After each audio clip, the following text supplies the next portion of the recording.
ഇതിന്റെ മുകളില് എടാ പോ, നീ വെറുതെ പറയില്ല.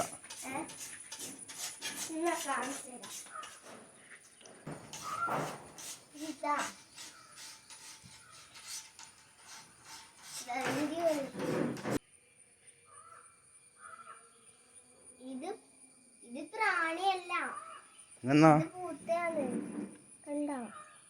എടാ നീ പറഞ്ഞ കറക്റ്റ് ആണല്ലോ.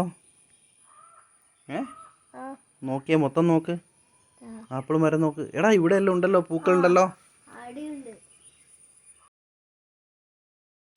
കുറച്ച് മുമ്പ് മോള് പറഞ്ഞത് എനിക്ക് ആദ്യം ഫീൽ ചെയ്തൊരു കാര്യമാണ്. നമസ്കാരം. ഇവിടെ നിൽക്കുന്നത് ഒരു ഹോട്ട് ക്ലൈമറ്റ് ആപ്പിളാണ്. കണ്ണൂരാണ് സ്ഥലം, നമ്മളെ വീട്ടിൽ തന്നെയാണ്. ഇത് നമ്മൾ കഴിഞ്ഞ ഒരു വർഷം മുമ്പ് ചീരക്കുഴി നഴ്സറിയിൽ നിന്ന് വാങ്ങിയ ഒരു പ്ലാന്റാണ്.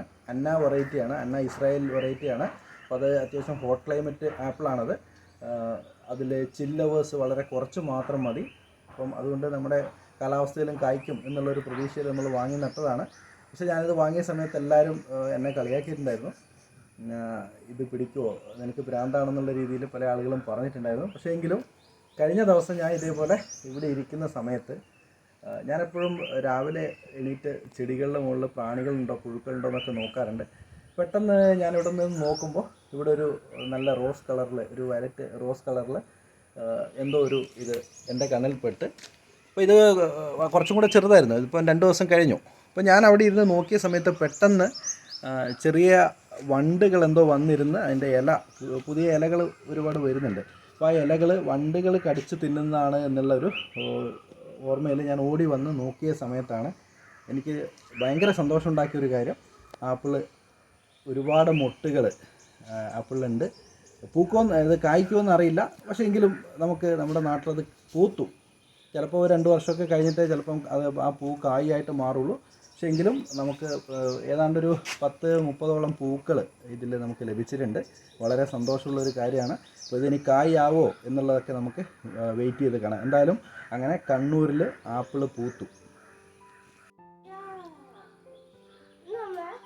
ഇവിടെ കാണാം നിങ്ങൾക്ക് ഒരുപാട് പുതിയ പൂക്കൾ, പൂവിൻ്റെ മൊട്ടുകൾ കാണാം. ഒരുപാട് മൊട്ടുകളുണ്ട്. അപ്പം ഇതിൽ ഈ ഒരു ബ്രാഞ്ചിലേക്കെല്ലാം വന്നു കഴിഞ്ഞാൽ ഇവിടെ അത്യാവശ്യം കുറച്ച് വലുത്ത് വിടരാനായിട്ടുള്ള പൂക്കളുണ്ട്. അപ്പോൾ ഇതിൻ്റെ ബാക്കിയുള്ള അപ്ഡേറ്റ്സ് എല്ലാം ഞാൻ പിന്നീട് ചെറിയ വീഡിയോകളിലായിട്ട് ഞാൻ അറിയിക്കാം. നമുക്കിത് കായാകുമെന്നൊന്നും പ്രതീക്ഷയില്ല. പക്ഷേ എങ്കിൽ പോലും നമുക്ക് നമ്മുടെ നാട്ടിൽ ഈ ഒരു വെറൈറ്റി ആപ്പിൾ ഇവിടെ പൂത്തിട്ടുണ്ട്. എന്തായാലും ഞാൻ ഒരു 4 ആഴ്ച മുമ്പ് അല്ലെങ്കിൽ 1 മാസം മുമ്പ് ആപ്പിൾ കൃത്യമായിട്ട് പ്രൂൺ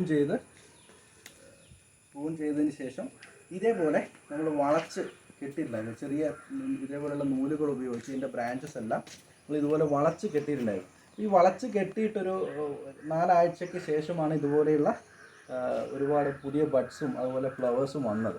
അപ്പോൾ അതിൻ്റെ ടെക്നിക്ക് എന്താണെന്ന് അറിയില്ല. ഞാനിത് ജപ്പാനിലുള്ള സമയത്ത് ഞാനവിടെ ഇതേപോലെ കണ്ടിട്ടുണ്ട്. പിന്നെ നമ്മുടെ കേരളത്തിൽ ബിജു മിറാക്കിൾ ഫാം, അദ്ദേഹം ഇതേപോലെ ചെയ്തിട്ടുണ്ട്. അതിന് നല്ല റിസൾട്ട് കിട്ടിയിട്ടുണ്ടെന്ന് മനസ്സിലായിരുന്നു, പല വീഡിയോസിലും കണ്ടിട്ടുണ്ട്. അപ്പോൾ അങ്ങനെ ഞാനൊന്ന് പരീക്ഷ നോക്കിയതാണ്. പക്ഷേ പൂത്തത് അതുകൊണ്ടെന്ന് ഞാൻ അവകാശപ്പെടുന്നില്ല. കാരണം ഇതൊരു 1 മാസമേ ആയിട്ടുള്ളൂ ഞാൻ ഇതുപോലെ വളച്ച് കെട്ടിയിട്ടുണ്ട്. ഇതേപോലെ വളച്ച് കെട്ടിയതിന് ശേഷം ഇതിന് നല്ലോണം സൺലൈറ്റ് കൃത്യമായിട്ട് ഏൽക്കുന്നുണ്ടായിരുന്നു. അപ്പോൾ അതുകൊണ്ട് തന്നെ അതിൻ്റെ റിസൾട്ട് ആയിട്ട് പുതിയ മുകുളങ്ങൾ ഒരുപാട് വന്നിട്ടുണ്ട്. നിങ്ങൾക്ക് കണ്ടറിയാം. പക്ഷേ ആ മുകുളങ്ങളിൽ നിന്നാണ് ഇപ്പം ഫ്ലവേഴ്സും കൂടെ വന്നിട്ടുള്ളത്. അപ്പോൾ എന്തായാലും തികച്ചും സന്തോഷം തരുന്നൊരു കാര്യമാണ്. അപ്പോൾ അടുത്ത സ്റ്റേജിലേക്ക് പോകുമെന്നുള്ളൊരു പ്രതീക്ഷയുണ്ട്. നമ്മളിതുപോലെ ഡ്രമ്മിൽ വെക്കുന്നതിൻ്റെ ഒരു ഗുണം എന്താണെന്ന് വെച്ചാൽ ആപ്പിള് മഴക്കാലത്ത് ഭയങ്കരമായിട്ട് മഴ കൊണ്ടു കഴിഞ്ഞാൽ ആപ്പിളിനെ ചീച്ചൽ അങ്ങനെയുള്ള ഒരുപാട് പ്രശ്നങ്ങൾ വരാറുണ്ട്. പിന്നെ ഈ ഫ്ലവേഴ്സ് ഉണ്ടെങ്കിൽ തന്നെ അത് കൊഴിഞ്ഞു പോവുകയാണ് സാധാരണ ഫുൾ മഴയത്ത്. അപ്പം സാധാരണ റെയിൻ ഷട്ടർ അങ്ങനെയുള്ള സ്ഥലങ്ങളിലാണിത് സാധാരണ കുറച്ചും കൂടി എഫക്റ്റീവായിട്ട് നമുക്ക് അതിനെ കൈകാര്യം ചെയ്യാൻ പറ്റുക. അപ്പോൾ ആ ഒരു പർപ്പസിന് വേണ്ടിയിട്ടാണ് ഞാൻ ഏതാണ്ടൊരു ഫുൾ മഴ ഒരിക്കലും നനയാറില്ല. അപ്പോൾ ആ ഒരു രീതിയിലാണ് ഇവിടെ വെച്ചിട്ടുള്ളത്. അപ്പോൾ ഇത് ഡ്രമ്മിലാകുമ്പോൾ നമുക്ക് അങ്ങോട്ടും ഇങ്ങോട്ടും ഇതിനെ മൂവ് ചെയ്യിക്കാൻ വേണ്ടിയിട്ട് പറ്റും. അപ്പോൾ അതൊരു ഗുണമാണ്. പിന്നെ നമ്മൾ ഇതുപോലെ പല ചെടികളും ഡ്രമ്മിൽ നട്ടിട്ടുണ്ട്. പക്ഷേ ഡ്രമ്മിൽ നടുമ്പോൾ നമ്മൾ ഓരോന്നിനും കൃത്യമായിട്ട് വളപ്രയോഗവും അതിന് വേണ്ടുന്ന പരിചരണങ്ങൾ കൊടുക്കണം. കാരണം ഇവയ്ക്ക് മണ്ണുമായിട്ട് വേറെ ബന്ധങ്ങളൊന്നുമില്ല. അപ്പം ഒരു ഡ്രമ്മിനകത്തുള്ള നമ്മൾ കൊടുക്കുന്ന കാര്യങ്ങൾ മാത്രമേ ഇവർക്ക് വലിച്ചെടുക്കാൻ വേണ്ടി കഴിയുള്ളൂ. അപ്പം ഞാനിടയ്ക്ക് മൈക്രോ ന്യൂട്രിയൻസ് ഒക്കെ കൊടുത്തിട്ടുണ്ടായിരുന്നു. അത് സപ്ലിമെൻ്റായിട്ട് നമുക്ക് വാങ്ങിക്കാൻ കിട്ടും, അത് കൊടുക്കാറുണ്ട്. ബാക്കി വേപ്പും പിണ്ണാക്ക്, ചാണകപ്പൊടി അങ്ങനെയുള്ള സാധനങ്ങളൊക്കെ കൊടുക്കാറുണ്ട്.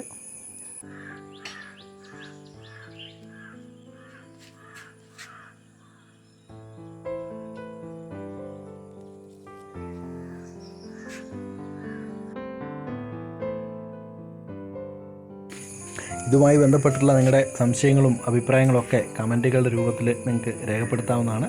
അപ്പോൾ ഇതിൻ്റെ കൂടുതൽ അപ്ഡേറ്റ്സുമായിട്ട് വീണ്ടും കാണാം. എല്ലാവർക്കും നന്ദി.